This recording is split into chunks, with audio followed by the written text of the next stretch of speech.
First up, Major Shah, in fact, you have been monitoring these developments, I'm sure. But what happened yesterday in Manipur was also given consideration to the Chief Minister's statement that he apologizes to the people of the state for the continuing ethnic tensions. And an IPS on duty has been attacked severely and brutally.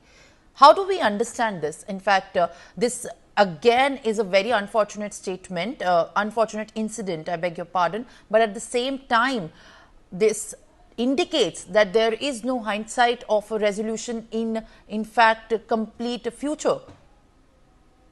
Right, Simran, it is firstly I commend you and your channel for doing this outstanding reporting on most neglected area, and I am glad that you are doing it and you are bringing it to light. Manipur is a beautiful state. Now, what happened yesterday needs to be condemned because no one has the right to take law in their hands. No one can protest and make a protest violent and go on a rampage and vandalize, because that's going to ultimately, whoever would be the protesters anywhere, not just in Manipur, anywhere, it will work against those protesters. The kind of vandalism will actually work against their demand, what they are going for. It will act against them. Now, whatever happened in Saibol village in Kankokpi, in fact, in Twitching rather, I would zero in on to Twitching. It was rather unfortunate where the SP's office, Mr. Prabhakaran, he's been wounded. And I commend the SP for going back to duty. He's back to duty. He's braving it out despite being injured. And there are some protesters also who were injured, who were sent to the hospital. This kind of an attack, this kind of a, see, I understand the pain, anguish. Obviously, there must be something hurting. That's why anyone would go to that extent. But it's not justified. It was going to work really against them. Now, in Kankokpi based, in fact, there is a Kankokpi which lies in the buffer zone of the Cookie Hills and the Maite-dominated Imphal Valley. There, at the Committee on the Tribal Unity, COTU, they had blocked the critical transportation route of the National Highway 2 towards Imphal.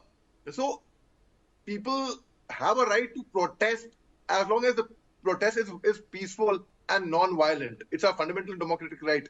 But this is no way where you go around attacking police stations and you go around doing so, I mean, it is going to work against those people who are, I understand, on 31st December, there was a baton charge, a lathi charge on Cookie women, and there was a clash between the Cookie women and the Central Armed Police Force. And they had crossed over their concertina wire, and bunkers are something which you can do renovation in your house. You can make your house bulletproof. You can make a bunker in your house. There's no problem. But you cannot fortify a location outside, irrespective whether it's Maite, whether it's Cookie, whether it is somebody, a Mayank from North India, anyone. It is not legal as per law, and no one has a right to take law in their hands. No one is above the law. So the moment फौज में हमको सिखाया जाता है, we are taught in the army, जोश के साथ होश, senses. That's very important. We shouldn't lose our... Well, Major Mohammad Ali Shah, on that note, in fact, it is also pertinent to note that this is the same sentiment around this entire incident, that law should not be taken in hand.